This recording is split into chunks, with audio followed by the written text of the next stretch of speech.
Entamer ce cycle de conférences au titre de la semaine du développement durable du CE.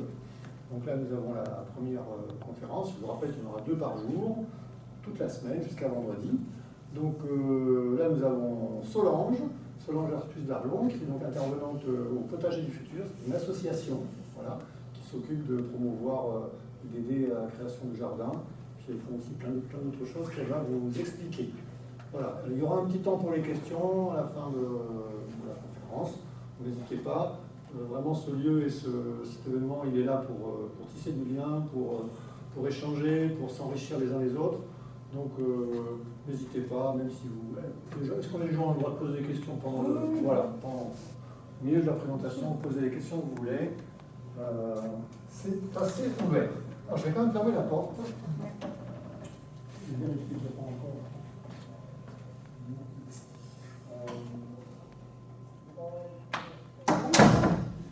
Oui.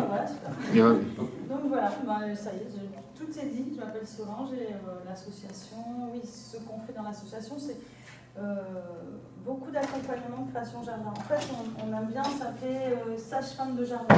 On aide à la préparation et on aide à la naissance de jardin. Et ensuite, ils vivent leur vie au bout d'un an ou deux d'accompagnement. Donc, je parle de jardins qui sont collectifs, des jardins partagés, souvent sur l'espace public, c'est-à-dire les jardins en ville. Vous voyez peut-être des petits jardins, pieds d'immeubles dans les quartiers, ou dans des structures. On intervient auprès de tout type de public. Là, le jardin il devient pédagogique. Voilà. Et donc, on accompagne sous forme de formation. Donc, moi, je fais beaucoup de formations, de conférences. Et ensuite, on a beaucoup d'ateliers. Voilà, des ateliers auprès de tout public pour utiliser le jardin comme un outil pour vivre d'autres choses, vivre des choses ensemble ou prendre conscience. Et ensuite, on intervient auprès de particuliers. Donc là, l'idée aujourd'hui, c'était de parler de démarrer mon jardin naturel, c'est-à-dire comment on peut faire si on a envie de modifier un petit peu ses pratiques de jardinage ou de démarrer un jardin collectif, si jamais un jardin doit un jour démarrer entre vous ou d'autres personnes. Et en tout cas, comment on peut faire si on souhaite modifier ses pratiques de jardinage ou démarrer en tant que jardinier, si ça en était le cas. Donc, ce que je vous propose de voir, c'est de quoi parlons-nous, parce que quelquefois on entend beaucoup de termes et on va essayer d'être un peu clair sur le vocabulaire. Ensuite, on va voir quelles sont nos priorités. Si on démarre un jardin naturel, on commence par où en termes de priorité. Et ensuite, par où on commence concrètement dans le jardin. Quels sont les premiers actes qu'on peut poser dans le jardin pour démarrer la démarche. Donc, bonjour. Bonjour, pardon. Monsieur Renberger, s'il vous plaît, vous êtes convié à venir vous voir immédiatement parce que vous êtes attendu par la DRH. Vous avez loupé nos commandes. Je suis désolé, je vous perds. Je dis la personne, il est à fond. Donc, de quoi parlons-nous? Alors, il y a beaucoup de termes qui situent parce que c'est quand même un sujet relativement à la mode. Donc, ce que je vous propose, c'est qu'on va d'abord parler du plus gros mot qui concerne ce thème, c'est la permaculture. Vous en avez peut-être déjà entendu parler, ça vous évoque quelque chose? Vous connaissez la permaculture? Oui, ça vous évoque un petit peu.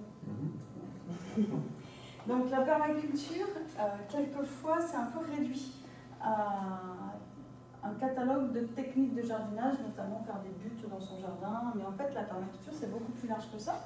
Donc c'est un outil de réflexion et de conception visant à créer des environnements humains durables au sein de l'écosystème naturel sur lequel elle s'appuie.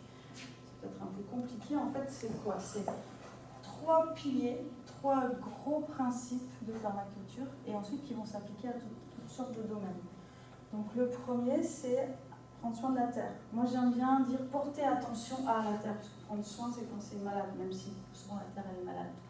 Ensuite, c'est s'occuper des gens, porter attention aux gens, aux humains, aux personnes, et ensuite partager équitablement, trouver chacun sa place. Et en fait, quand on revisite chacun des aspects de notre vie à la lumière de ces 3 principes, on se rend compte que ça va nous amener à changer des choses. Donc la permaculture, c'est ça en fait, c'est revisiter chacun des aspects de notre vie. Alors c'est symbolisé c'est représenté par une fleur avec de nombreux pétales. Et en fait, ça va être revisiter l'habitat. Quand on veut se tourner vers la permaculture, on réfléchit dans quoi on habite, avec quoi on rénove notre maison, comment on est avec notre habitation, et toutes les questions que ça peut se poser. Ensuite, ça va être outils et technologies. Quelles sont les technologies que j'utilise, les outils que je vais utiliser au quotidien, quel choix je fais. Ensuite, ça va être l'enseignement et la culture. Comment j'élève mes enfants, quelle pédagogie j'ai envie qu'ils aient à l'école, ou quel lien j'ai avec la culture, quelle place je fais à l'art dans ma vie, ou dans la vie de la cité, ou dans la vie de l'entreprise. Tout ça, c'est des questions qu'on peut se poser. Santé et bien-être, c'est comment je me situe par rapport à ma santé. Est-ce que j'essaie d'anticiper les problèmes? Est-ce que j'ai une pratique, moi, de santé, de bonne santé? Est-ce que comment je m'occupe de mon corps et de la santé de mes proches? Finance et économie, qu'est-ce que je fais de mon argent, voilà.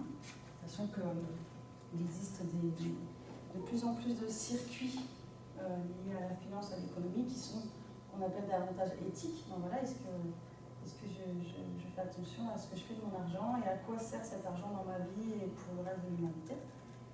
Foncier, gouvernance. Voilà.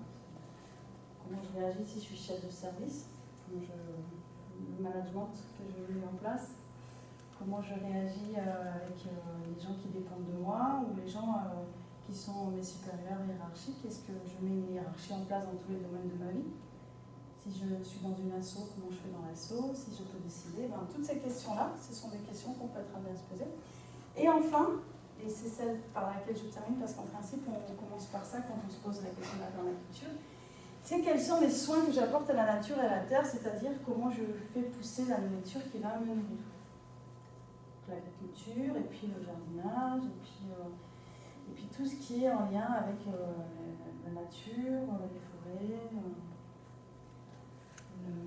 mon environnement proche et puis l'environnement global.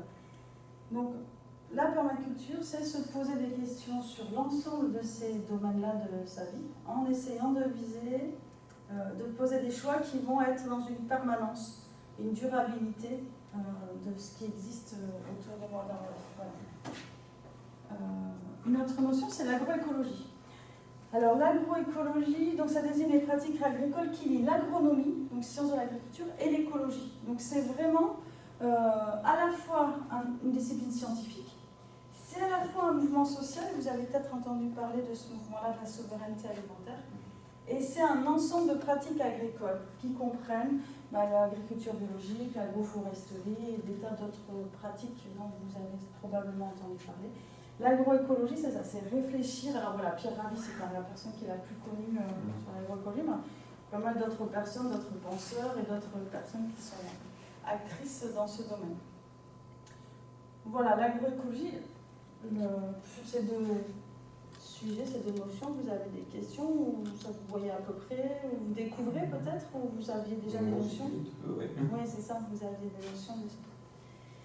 Donc voilà, ça, ce sont des notions qu'on peut aller chercher. On n'a évidemment pas le temps de 3/4 d'heure de les couvrir, c'était juste pour les aborder et peut-être vous donner envie d'aller regarder des reportages, des films, des livres. Vous en avez énormément parce que c'est bien à la mode tout ça.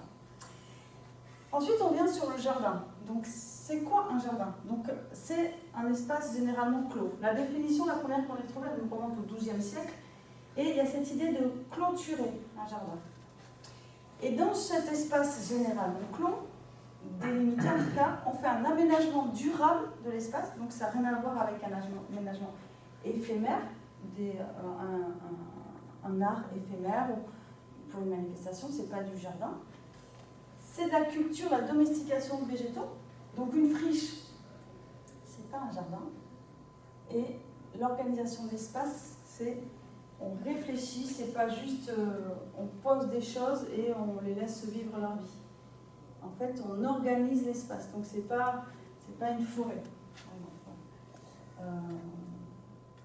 Cette organisation de l'espace, on va agir là-dessus quand on va vouloir démarrer son jardin naturel. On va agir aussi sur la domestication des végétaux et on va agir sur la façon d'aménager qui va avec l'organisation. En fait, avoir un jardin, nous on intervient à l'association très souvent sur des personnes qui sont en jardin collectif, en jardin partagé, et donc qui n'ont pas de jardin privatif. Donc avoir un jardin, je ne sais pas si c'est vos cas, mais c'est un privilège.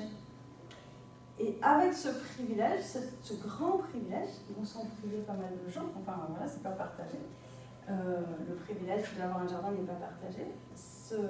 Avec ce privilège, il y a de notre point de vue, c'est notre positionnement à l'association, une responsabilité.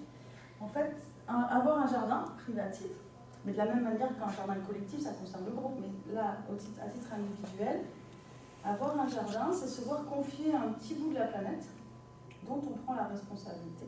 Et donc les choix qu'on va poser dessus. On doit en répondre un petit peu quand même pour les autres habitants d'une seule planète, parce qu'on est tous sur la même et puis pour le moment on ne peut pas aller ailleurs. Donc c'est vraiment cette façon d'entrevoir le jardin qu'on a envie de partager avec des gens qui ont un jardin privatif. C'est ok, toi tu as un bout de planète qui t'a été confié, parce que voilà. Et qu'est-ce que tu en fais? Mais tu en fais pour toi, mais qu'est-ce que tu en fais à l'échelle de la planète globale qu'on se partage et dont tu as un tout petit bout, certes, mais l'ensemble des jardins potagers, des jardins en particulier, je veux dire, mis bout à bout, en fait, c'est un territoire immense. Donc, les choix qu'on pose sur son propre jardin, ça ne concerne pas que nous. Voilà. Donc, avoir un balcon avec des plantations, on peut aussi appeler ça un jardin, un petit jardinage sur du balcon. Voilà. Donc, ça c'était les mots que je voulais avoir abordés pour qu'on s'en débarrasse en fait. Voilà, si vous voulez bien pas revenir sur permaculture, agroécologie distinguée, on va être sur quelles sont les pratiques qu'on peut soi-même, quelles sont les questions qu'on peut se poser et les genres de réponses qu'on peut apporter quand on est dans son jardin et sans s'encombrer de concepts.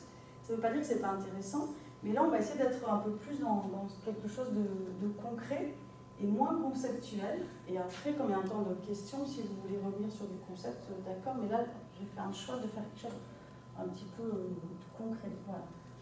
Donc, une fois qu'on s'est débarrassé des termes.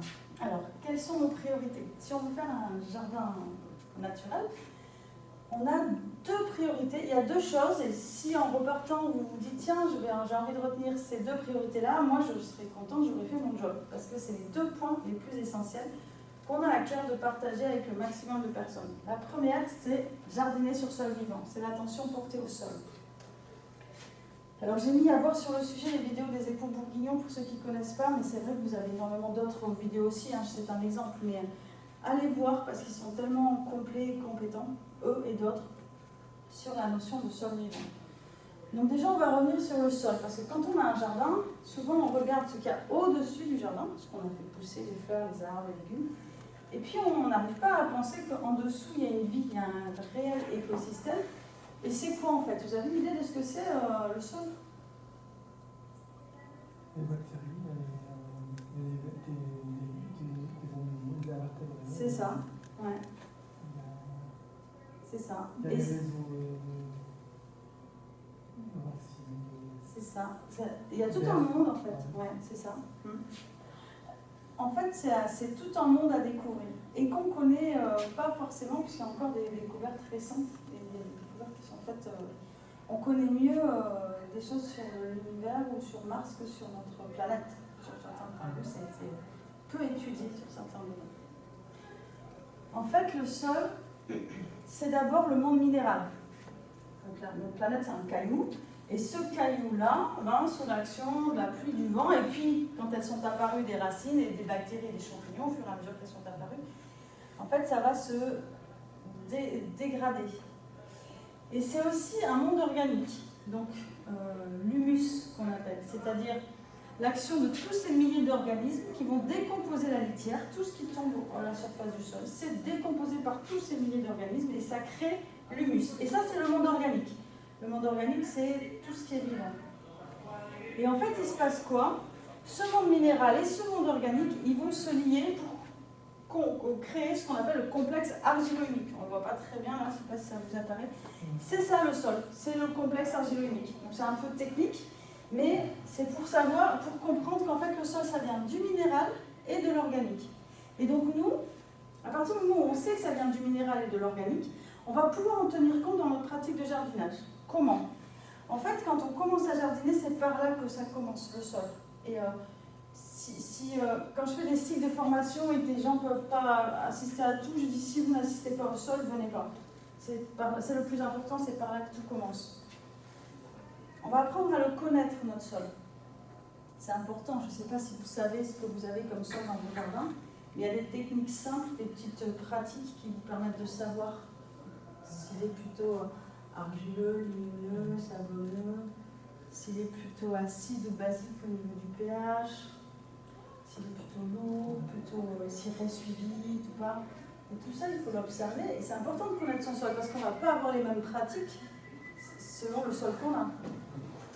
Ensuite, on va apprendre à le nourrir. Vous avez vu, le sol, c'est la dégradation de la matière minérale, mais c'est avec l'intervention d'organismes vivants. Ces organismes-là, s'ils n'ont rien à manger, ils ne sont pas dans le sol. Du coup, s'ils ne sont pas dans le sol, ça redevient que du minéral, et ce n'est pas du tout intéressant de faire pousser les choses dedans. Donc il faut qu'on puisse apporter la nourriture à ce sol. Ensuite, il va falloir le protéger. Ben oui, c'est un lieu de vie. Comme vous disiez, il y a des galeries, il y a tous ces animaux qui vivent à l'intérieur. Il faut qu'ils soient protégés. Si on ne les protège pas, qu'on les abîme, qu'on leur fait violence par nos pratiques, alors le sol ne sera pas en bonne santé. Et on pourra mettre les plus beaux plants qu'on veut, les meilleures graines du monde, si le sol n'est pas en bonne santé, ça ne poussera pas. Et ensuite, on va le travailler, parce qu'on veut travailler notre sol pour faire du jardin, c'est ce qu'on a dit tout à l'heure, le jardin, c'est quand on décide d'agir sur un espace. On pose une action, donc on va le travailler, mais sans bouleverser tout cet équilibre.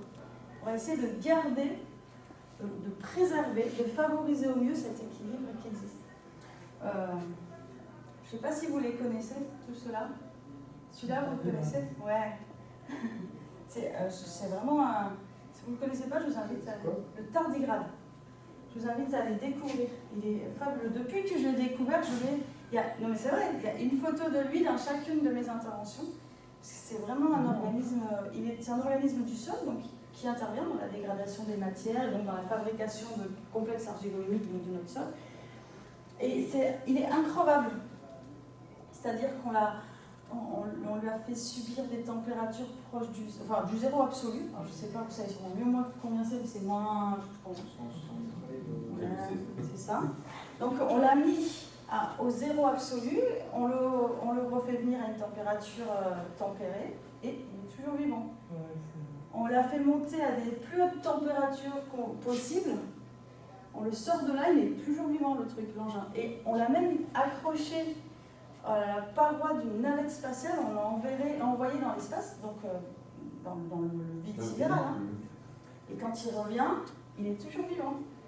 C'est absolument inouï, quoi. C'est increvable, il se met en espèce de latence, il se réduit comme un machin tout sec. Son cœur se ralentit à je ne sais plus combien de battements, mais vraiment pas grand-chose. Et puis dès qu'il revient dans des conditions acceptables, pouf, il revient. Quoi. Voilà. Et en plus, il a quand même une bouille fabuleuse, je trouve. Et ça fait partie des vies et des organismes et des fonctionnements qu'on ne connaît pas, qui sont à l'étude parce qu'on ne comprend pas comment il fait. Quoi. Voilà. Donc, tout ça pour vous dire qu'il y a encore beaucoup de choses à découvrir dans le sol et c'est un monde à découvrir. On peut passer vraiment beaucoup de temps à s'intéresser à ce qui se passe dans le sol. Donc le sol, c'est par là que tout commence, et quand on commence du jardinage naturel, il faut commencer par s'intéresser à son sol. Et la deuxième chose, c'est la biodiversité. La deuxième priorité, ça va être préserver et favoriser la biodiversité. Ah, j'ai fait quelle image. La biodiversité, c'est quoi, ça vous parle? Qu'est-ce qu'on appelle biodiversité, vous avez une idée? C'est une diversité d'espèces animales et végétales. Ouais, c'est ça. Dans un même espace. C'est ça. Tout ce qui est vivant. Animal, végétal, les champignons aussi, tous les organismes. Et donc, pourquoi la préserver et la favoriser? Parce qu'en fait, la seule façon d'avoir un jardin en tant qu'écosystème qui fonctionne bien, c'est de favoriser la biodiversité. Si vous appauvrissez la biodiversité, vous allez systématiquement créer des déséquilibres qui font qu'ensuite vous aurez des problèmes dans votre jardin, dans votre espace. La seule façon de s'en sortir à nous tous, à l'échelle de la planète, c'est de favoriser la biodiversité, de la même manière que dans son jardin. Plus il y aura de la vie diverse, et plus le cercle vertueux et l'équilibre va se faire. Non? Bien sûr, oui.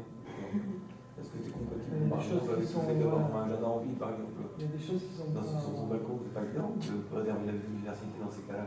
Si, ce sont des choix qu'on pose. Oui, d'accord, mais bon. Dans la contrainte d'un balcon. On aime pas vite son environnement, quoi. Donc, C'est sûr. celui qui habite à Pau, donc le fossier ou n'importe où, donc alors, on n'aura pas la même biodiversité que quelqu'un qui est à la campagne, par exemple. C'est sûr. C'est sûr. Mais même si on va peut créer un nouveau système, mais bon, après, il va être préservé. c'est sûr, mais si quelqu'un qui habite à la campagne désherbe au maximum, limite les tailles, coupes, racles, ronge, tout ce qu'on peut, tous les styles qu'il peut utiliser, les utilise, la biodiversité à la campagne, il ne l'aura pas. Dans nos champs de maïs en monoculture, la biodiversité, on ne l'a pas. Hein. Pourtant, on est à la campagne. Par contre, il y a des... Par exemple, Comment? dans la Beauce, il faut la monoculture, il faut des céréales, mais bon, C'est ça. ils traitent plus d'engrais, beaucoup des arbres. Oui, le sol est devenu complètement minéral, il n'y a plus de... C'est ça. Et on élimine tout ce qu'on considère comme inutile ou non productif. Or, ce qu'on ne se rend pas compte, c'est que ce qu'on croit non productif, en fait, c'est tellement important pour l'équilibre de ce que nous on veut produire et de nos productions, qu'en fait, on s'est appauvri. Vous vouliez dire? Non, je veux dire qu'il y a des variétés de plantes ou des choses comme ça qui n'ont rien à voir. Il ne faut pas faire la biodiversité pour la biodiversité. Des choses qui n'ont rien à faire ici. Ça veut dire, par exemple, le mimosa, par exemple. Oui. Ça s'est implanté, mais ça n'a rien à faire ici. Il y a tout un tas de plantes qui sont... Enfin, c'est ça. Alors, mais... non mais c'est super intéressant comme Il y a- débat, parce que après, qui n'a je veux rien dire, à faire ici, ça Si veut on dire... veut si on pousse le... Pourquoi s'occuper du jardin alors si on a de biodiversité? Pourquoi pas laisser pousser les mauvaises herbes, qu'est-ce qu'on considère comme mauvaises herbes Tout à fait, mais la question elle se pose, parce qu'on va... Comment? Confort. Mais parce que c'est la différence entre une friche et un jardin. Dans une friche, tout pousse et personne n'est là pour venir tailler, sélectionner. Dans un jardin, on a décidé, c'est ce qu'on a dit tout à l'heure, on revient à la définition, on va aménager et organiser et cultiver, domestiquer. Du coup, dans ma zone pleine de mauvaises herbes, qu'on appelle mauvaises herbes, en fait c'est plutôt des herbes sauvages. On est limité au jardin. Oui. Le cadre, c'est le jardin. Donc c'est sûr. Mais pour les variétés qui sont pas d'ici, par exemple. Alors, les variétés qui ne sont pas d'ici, c'est quoi, par exemple? Est-ce que la carotte, c'est d'ici? Les carottes, il y a des centaines de variétés. Ouais. Mais est-ce que les carottes, c'est d'ici? Il y en a partout des carottes. Ouais. En fait, la carotte, ça vient d'Afghanistan. Ouais. À l'Antiquité, il n'y avait pas de carottes ici dans le Béarn. Enfin, c'était pas le Béarn, mais il n'y avait pas de tomates. La tomate, c'est d'ici ou pas? En fait, si on mangeait, si, je parle du potager, mais si on mangeait que des choses qui sont d'ici, on mangerait du chou, du navet. Et puis après, des choses sauvages, des racines, voilà. Ça ne vient pas d'ici, mais à partir de quand on dit ça y est, c'est bon, c'est d'ici, c'est adopté. C'est la même chose avec les humains. Étrangers, migrés, c'est d'ici, pas d'ici. À partir de quand c'est d'ici? Bon, Oui, pas pareil vraiment, pour les mais mauvaises nos herbes, familles mais pareil peut-être pour les- traduisent que vous n'êtes pas exactement berné de souches Pareil depuis pour les mauvaises herbes, des centaines d'années. Alors, mais en fait, les mauvaises herbes, c'est quoi? C'est des herbes qui poussent spontanément. Ce qu'on peut se dire, c'est que pour faire une image qui est un peu forte, mais pour faire une image là-dessus, c'est que les mauvaises herbes, c'est un peu les aborigènes en Australie, les Amérindiens. Ils sont là, ils sont chez eux, ils poussent ça. Et puis tout d'un coup, certaines personnes, puissances, ont envie qu'il se passe autre chose là. Nous, dans notre jardin, on est tout puissants, on a de gros outils, et on dit, là on veut de la tomate. Et on ne veut plus des pissenlits, des orties, du mouron, des oiseaux, tout ça. Qu'est-ce qu'on fait? Soit on va tout éliminer, tout désherber, passer du désherbant puissant, le désherbez-nous à la main, parce qu'on n'a plus le droit de ça. Et puis on va juste installer nos plantes, et dès qu'une autre plante dans l'horizon de notre jardin pointe le bout de son nez, on l'enlève. Soit on se dit, ok, vous êtes chez vous, vous étiez là avant moi, vous y serez après moi. Mais moi, là, j'ai envie d'avoir de la tomate. La tomate, elle ne va jamais pousser spontanément. Pas dans un but de tomate, hein. Elle n'est pas de chez nous. C'est pour ça qu'on a des problèmes, le milieu, etc. Donc là, moi, je délimite une zone dans laquelle c'est moi qui décide. Là, c'est bon, je laisse la nature sauvage. Mais là, c'est moi qui décide. Donc j'enlève les herbes qui poussent spontanément pour mettre celles que moi, j'ai choisies. Parce que je vais domestiquer, je vais organiser et aménager mon jardin. Et en fait, faire du jardin naturel, c'est ça. C'est dire, à cet endroit, moi, je voudrais qu'il y ait ça qui pousse. Mais ça ne veut pas dire que j'éradique la population. Personne n'aurait idée de faire ça. Et pour autant, c'est bien ce qui s'est passé à l'échelle des humains. Parce qu'on a cette sensation que le pouvoir nous donne la légitimité. Mais non, ce n'est pas parce qu'on peut désherber son jardin en entier que c'est légitime de le faire. Et on revient à la responsabilité, c'est un bout de planète. Est-ce que c'est légitime d'enlever toutes les plantes sauvages sur cette planète? Ben, moi, je crois que non. Voilà. Mais par contre, si j'ai un jardin, je peux mettre la plante que je vais faire pousser qui n'a pas d'ici. Ou alors, on peut aussi choisir de ne faire pousser, de privilégier que des plantes qui sont spontanément des plantes d'ici. Des navets qui vont pousser très bien, des choux. Mais ce n'est pas forcément, des plantes qui ont toujours été d'ici. C'est ça en fait, c'est que le mimosa, je ne sais pas à quelle époque a été implanté le mimosa. En France. Oui, mais il y en a plein des exemples comme ça. Mais on croit que, on prend la carotte, mais c'est pareil, les poires. Il y en a des poiriers dans tous les jardins de nos grands-parents. La poire, c'est pareil, elle vient d'Asie aussi. La poire, il n'y avait pas de poire ici à l'Antiquité, quoi.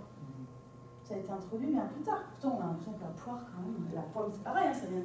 C'est pareil, hein, des mêmes zones, Kazakhstan, par là, et la poire, je crois que c'est par là aussi. Pourtant, les pommiers, on se dit, non, les pommiers, c'est d'ici quand même. Ah oui, mais ça dépend à quelle échelle on se place. Donc c'est pour ça, de toute façon, on ne peut pas faire sans qu'il y ait des migrations, à la fois d'hommes et à la fois de végétaux. La renouée du Japon, c'est pas d'ici. Pourtant, on est bien obligé de composer avec, hein, parce qu'elle nous envahit partout. Bon, ben, on compose avec. Je vous conseille la confiture de renouée du Japon. Très très bon. Donc du coup, par où commencer? Là, la question, ça va être, est-ce qu'on va, dans notre jardin, pouvoir commencer à poser des actions à notre échelle pour améliorer nos pratiques? Alors, vous avez l'air d'être déjà bien informés, donc à mon avis, je ne vais pas vous apprendre grand-chose. Donc, les choses que vous savez, vous me dites c'est bon, on passe, et on passe, d'accord? Donc, par où commencer? En fait, dans son jardin, on va pouvoir planter des arbres. Pourquoi? Parce qu'on se rappelle nos deux priorités, la biodiversité et le sol. Ben, planter des arbres et des haies, pour la biodiversité, c'est juste magique, un arbre. Les haies, je ne parle pas de haies de thuya, hein. On est d'accord, parce que ça, c'est pas très intéressant. Planter une haie de thuya, c'est comme implanter le désert de Gobi dans son jardin. C'est-à-dire que, alors souvent les gens me disent, oui, mais il y a quand même certains oiseaux qui vont nicher dans une haie de thuya. Tellement pas, effectivement, il y a aussi des espèces de petits animaux, des scorpions, quoi, qui vivent dans le désert, hein, je sais pas, ils s'en débrouillent. Mais une haie de thuya, c'est juste un désert écologique, ça ne sert à rien. En fait, il n'y a aucune diversité, ça n'apporte pas toute la richesse d'accueil pour que les oiseaux ou les animaux puissent se nicher, puissent se développer, se reproduire, se nourrir. Une haie vive, on appelle vive, champêtre, bocagère, selon les régions d'où on parle, ça favorise la biodiversité. Donc, quand on veut planter une haie, ou alors si on a une haie, ben peut-être qu'on peut de temps en temps l'agrémenter. Quand par malheur un pied de thuya crève, ou qu'on l'aide un peu, on peut peut-être remplacer par des végétaux qui vont apporter de la biodiversité. Les arbres, on ne connaît pas non plus, hein. C'est comme je parle du sol, les arbres, on ne sait pas bien comment ça marche non plus, hein. On découvre chaque fois comment ils communiquent entre eux, enfin, c'est énorme le fonctionnement de l'arbre. Mais aussi, vous avez des reportages et films fabuleux là-dessus. Un peu qui discutent entre eux par réseau aussi. Voilà, c'est ça. En fait, Internet, c'est pas nous qui l'avons inventé, hein. Ça existe depuis très très longtemps. Des réseaux comme ça qui permettent tout le monde de discuter entre eux et d'informer. Le mycélium, cette composante champignon qui crée des réseaux partout, c'est juste magique. Enfin magique, c'est un moyen pour les végétaux. Dès qu'il y a un végétal qui est attaqué à un endroit, par le réseau, hop, les autres sécrètent, mais loin. Ils sécrètent la matière qui va rendre leurs feuilles acides pour que le ravageur n'ait pas envie de venir les les grignoter. Voilà,